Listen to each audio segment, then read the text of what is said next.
So the background, 1 minute. Hey everyone, so the background's changed a little bit to my Harry Potter stuff. So the reason why I had to pause was because the kid next door is being slightly loud. So today I am going to be story timing my accident from December 2000 when I was 14 years old. So here we go. So it's a few days after Christmas, and I'm just chilling in the living room, checking one of my presents out, 14 years old, Tiger Beat and all that fun stuff from like 2000. And, I'm just checking all that stuff out and, you know, just enjoying my holiday. And there's a knock on the door, and it's the two kids from across the street that I babysit. They're like, "Oh, Megan, can you come well, not babysit us, but can you come sledding with us?" So I said, "Sure." Got my stuff on, grabbed my GT, went to the hill. Now, the thing about where I lived is basically we lived kind of like in a P, like looks like a P. And across the back alley, like you literally like look at the back alley and then all you see is forest, and we had to worry about bears and stuff coming into the neighborhood. Like that's how close to the forest we lived. And so there was a hill that the neighborhood kids would call Dead Man's Hill, and that's the hill that we decided to go to that day. And lucky for us, it wasn't that far. Like literally all my mom had to do was like look out the back, like one of the bedroom windows, and kind of like look to the left. Sorry, I should be holding it this way. And look to the left, and she would see us. So we went to this hill, and we were having fun and stuff, and we were like sledding from halfway down, and it had snowed the night before, so it was a perfect day for sledding. Only the skidooers in the neighborhood decided to try and go up this hill late at night, and it had iced over some of the parts of the hill. And I said, okay, let me see how fast it is going downhill. And this hill is like hard to get up, even in the summertime when it's dry and there's, so whatever. So I said, let me go down first. And I grabbed the snow tube, and I guess from the top of the hill to the bottom, like I realized, from the top of the hill to about halfway down, I realized I'm going way too fast. And I start using my boots as brakes, and it just wasn't working. So then I decided, crap. And I tried to open my eyes, but all the ice and stuff had glued my eyes shut. Like all the snow, like the heat from me playing with these two kids who are like 6 and 7 at the time, had, and then the ice and whatever, it was just, like, I just could not open my eyes. So then next thing I know, I hear the kids saying, "Megan, get off the snow tube, like jump off, roll off, do something." But there was a tree kind of like to the left, and somehow the snow tube had gone to the left, to like right in line with this tree. And to this day, this tree is still here, or not here, but so this is northern British Columbia again. So this tree is growing like this. The base of it would be this part here of my fingers. And then the trunks would be my two fingers, and my head went through the two trunks, and my head was trying to come back out, and my body was going forward still. And while I was still knocked out from hitting the tree, because apparently the front of my head hit one of the trunks at the same time. So from being knocked out, these two kids, I don't know how the hell they did this. They grabbed me and moved me out of this tree with no paramedic help. Then I come to about a minute or two later, I come back and they're like, we need help, we need help, we need help. I'm like, go get help. We need it. And because my dad's a paramedic and, well, highway rescue at the time, and my dad was involved with this accident. So, anyways, what happened, and I'll tell you how he was involved. It's going to be like 1 or 2 more minutes. So, anyways, the kid runs to the closest house, and I could see it from where I was laying, and I'm screaming in pain, like I'm swearing. This kid runs, bangs on this woman's door, and he's screaming like, help, help, help, help us, my babysitter got hurt, come quick, she's really badly hurt, she can't move, like, we don't know what's going on. So anyways, then she gets her son to call 911. She's grabbing blankets because it's like there's snow on the ground. She's trying to keep me warm. She's like, hang on, I can hear the sirens, they're coming, they're coming, they're coming. And then I see this white truck pull up, and that's my dad. And my dad heard over the radio system at the highway rescue place, like where they keep the trucks and whatever, the dispatch.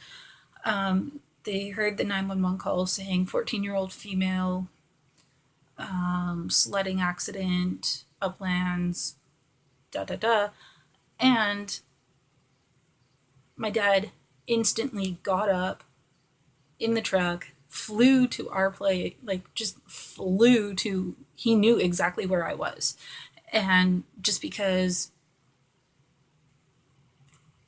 like a lot of the teenagers would go and hang out there, and in my neighborhood, like in this P-shaped neighborhood thing, I was the only 14-year-old female, because of course 911 dispatch has to say your street name. So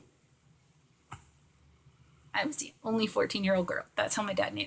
So anyways, paramedics get there, they start doing tests, and I'm like, I feel really cold, and my dad's like crying, and I'm crying, and he's like, hang on, hang on, hang on, whatever, and all that fun stuff. And then they start taking off my boots to run a certain test.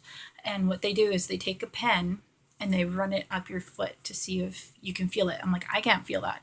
So they were like, oh shit, like, we got to take her down to the hospital. Now the only problem is, the reason why my dad was down at the highway rescue dispatch was because he was doing a debriefing from 2 other MVAs earlier that day. Like, he got called out at like 8 o'clock in the morning because of one motor vehicle accident. Then while they were doing a debriefing for that one, then it was another accident, and then my accident. So Quesnel 911 dispatch was very busy that day. So we get down to the hospital, and I'm waiting and waiting and waiting because everybody before me, there's like 8 people ahead of me, and they all need their x-rays. And Quesnel is just a small town. Like, at the point in time, there was like only 10,000 people. So the hospital at the time, I still think this, it's a small town, so their hospital's pretty small. And then I went without painkillers for quite some time until I got my x-rays, until they figured out what was wrong with me. They could not give me painkillers. So they took my x-ray about, I don't know, I can't remember the time frame. Like, I don't know.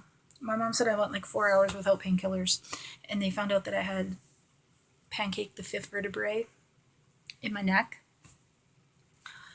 I got flown to Children's Hospital in Vancouver. I threw up on the flight out there. Like, I remember them wrapping me up. I remember my friend Dan Foley finding out. traveled with my dad from Quesnel to Vancouver in the truck. My little brother, I feel bad to this day. It was his birthday's on January 1st, and I was in the hospital for, I don't know, past New Year's. And couldn't make his birthday. So he wanted to stay in Quesnel, so he stayed with some friends. And they had a birthday party for him, but it wasn't the same because not his family there, right? So I was in the hospital. I get to the hospital. I'm not even sure if y'all been hearing me. But anyways, so I've been covering up the microphone. Oops. So anyways, we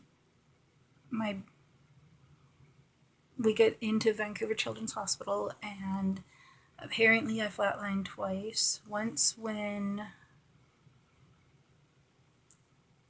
they got me into the ER, and then once when they got me up to ICU. And after that, I don't really remember people coming and visiting me. Like, I just remember my mom being there. I remember my dad being there. I remember my friend Dan being there with me. I remember my aunt coming to visit. But I remember her giving me a book about a girl who had epilepsy and a guide dog or something like that. Other than that, I don't remember much. I remember coming home. I had to wear like this halo neck brace thing for like 3 months. Then I had to wear the soft collar for another 3 months. If you just heard that, that's me just going like this because still to this date I have neck problems. I have hand problems, shoulder problems.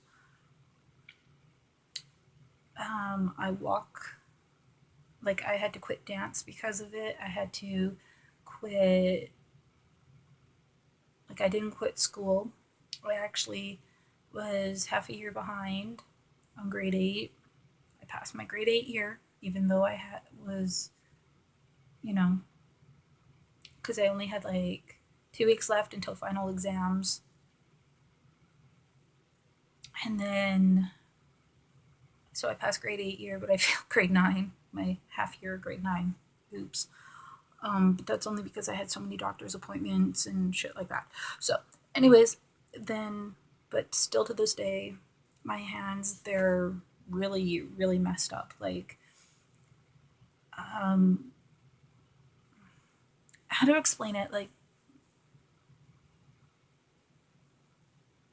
the water has to be a certain temperature. Like, if it's just a tad too hot, for me, it feels like it's boiling. So,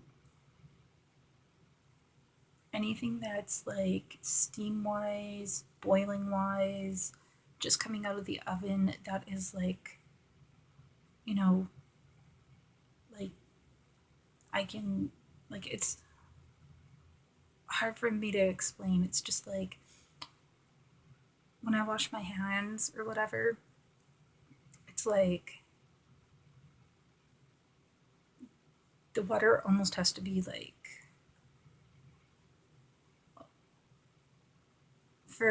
for most people it has to be like warmy, more hot than cold. For me it has to be like that, just the right amount of hot and the right amount of cold, or else it'll either be too hot or too cold. And that's because of my accident. One of the tendons, like the middle tendon on this hand, it pops off the knuckle because of my accident. Never did that before.